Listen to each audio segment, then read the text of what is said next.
नाशिक आणि जळगावातील शेतकऱ्यांना मोठा दिलासा मिळालाय। नारपार गिरणा नदीजोड प्रकल्पाला मंजुरी दिली गेली आहे, त्यामुळे इथल्या शेतकऱ्यांना मोठा दिलासा मिळालाय।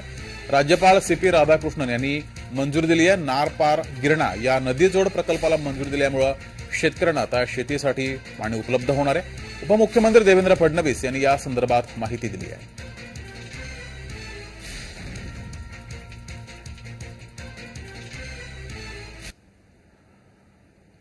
नदीजोड प्रकल्पाचा काय फायदा होणार आहे पाहूयात।